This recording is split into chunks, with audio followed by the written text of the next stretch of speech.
Welcome to UK News Times. My name is John J. Coover. Let's check the latest news headline. Iran Defense Minister blasts aggressive US presence in Persian Gulf. Trump appears to stoke protest against stringent lockdown measures. China rejects the US claim of holding secret nuclear weapon tests underground. Putin leverages coronavirus chaos to make a direct play to Trump. That was the headline. We now move on to the news in detail. But before that, there will be a request to like this video. Iran's defense minister has dismissed US reports of harassment by Iranian vessels of baselines and said the illegal and aggressive American presence in the Persian Gulf is causing insecurity in the region. What leads to insecurity in the Persian Gulf region is actually the illegal and aggressive presence of the Americans who have come from the other end of the world to our borders and make such baseless claims. Defense Minister Brigadier General Amir Hatami told reporters in Tehran, Press TV reported. Foreign Minister Mohammad Javad Zarif also claimed the US presence, reminding Washington that its forces are 7,000 miles away from its borders, following US uproar over an encounter with Iranian patrol boats. US Navy can't seem to find its way around our waters, or maybe it doesn't know what it's doing in our backyard. 7,000 miles from home, Zarif said in a tweet originally published in 2018 and reshared on Thursday. Yearly reminder, Zarif commented under the original tweet. The remarks came in response to US Navy statement published on the Wednesday, claiming that 11 Iranian Islamic Revolution Guards Corps boats had closed in on up to 6 US naval vessels in the Persian Gulf in dangerous and harassing approaches. The statement also said the incident took place in the northern Arabian Gulf. Historically flawed and provocative expression commonly adopted by anti-Iran groups instead of Persian Gulf term. The development comes as Iranian vessels, usually belonging to the IRGC, commonly patrol the Persian Gulf to ensure the security of the vital global energy hub. US President Donald Trump has appeared to support protesters in several states demonstrating against extended stay-at-home orders and other restrictions meant to contain the spread of the coronavirus pandemic. Trump on Thursday reportedly told Democratic governors of Minnesota, Michigan, and Virginia that they would determine when to lift social distancing guidelines in their states.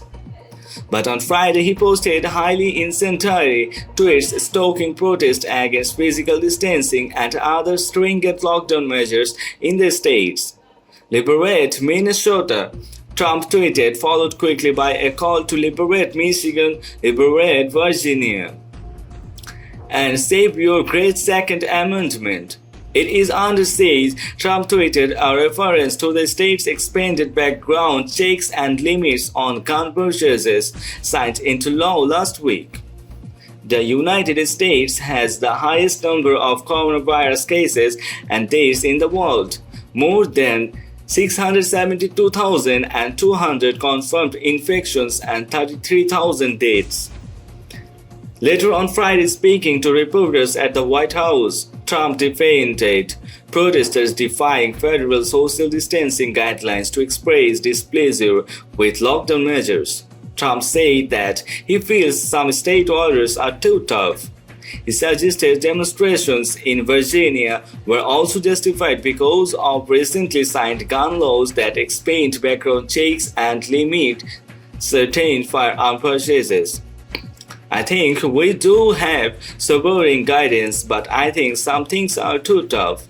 It's too tough, Trump said, not only relative to this, but what they have done in Virginia with respect to the Second Amendment is a horrible thing. He said he doesn't necessarily think the states should suspend their stay-at-home orders, Only saying he broadly feels elements of what they have done is too much. Trump has repeatedly ignored his partisan politics aside during the coronavirus pandemic. Protesters have begun taking to the streets across the US to call on governors to rethink the restrictions as sweeping stay-at-home orders in 42 US states have shuttered business, disrupted lives and destroyed the economy. A large number of protesters, many with young children, gathered in Virginia's state capital of Richmond on Thursday in defiance of Democratic Governor Rob Northam's mandate, according to Reuters. Thousands of protesters in Michigan blocked traffic in the state capital of Lansing, and protesters in Kentucky stormed Democratic Governor Andy Beshear's news briefing on the pandemic, chanting, "We want to work." In Michigan, Ohio, North Carolina, Virginia, and other states, elements of the far right also joined the protests. Some protesters have carried guns, waved Trump campaign and Confederate flags. China said it should not have to bother denying a report from the US State Department that suggests the Chinese government may have triggered secret nuclear blast at an underground test site last year. According to Press TV, the report, which was released on Wednesday and first revealed by the Wall Street Journal, raises concern that China might have violated the zero-yield standard for nuclear blast. The standard basically prohibits countries from creating any kind of explosive chain reactions like the one used in nuclear warheads. The US State Department claimed that it is possible that Beijing breached that standard at China's Lunar nuclear test site throughout last year, based on monitoring evidence of work around the site. The report does not actually provide evidence of a low-yield test.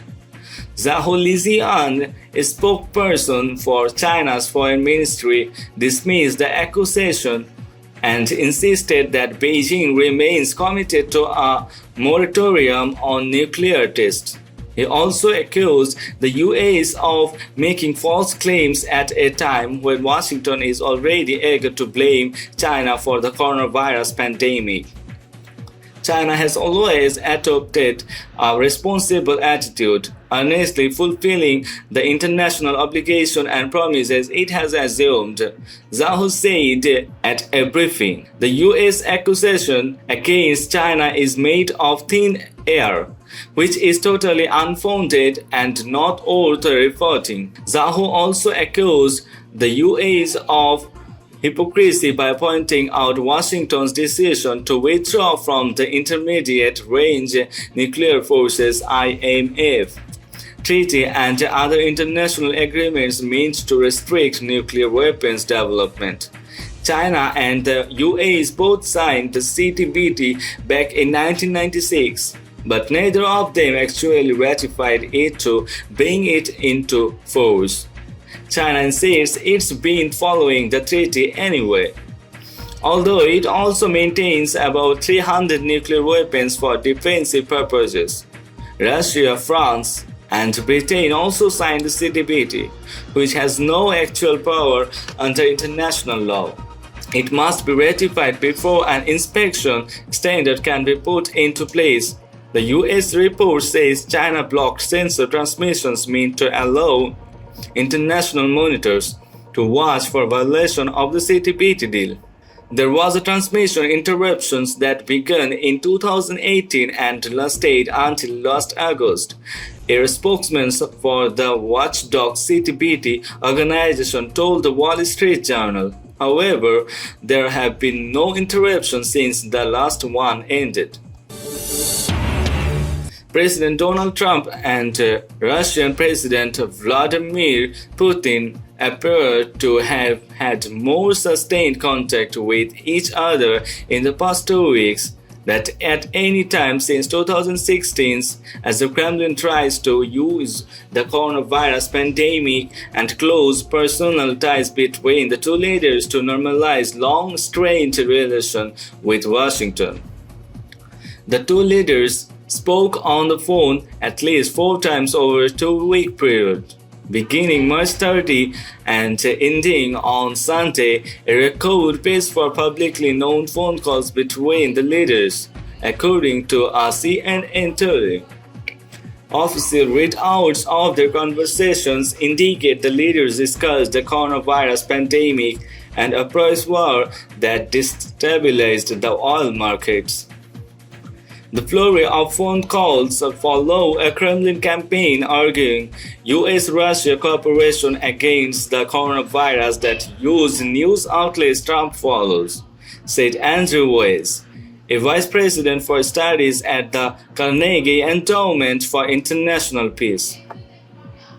The calls have taken place as both Trump and Putin face domestic political challenges and offer the embattled leaders a way to claim wins. But analysts say such as Weiss warn that Putin's outrage involves risks to the US. That's all for the newsroom for this moment. Thank you for staying with us.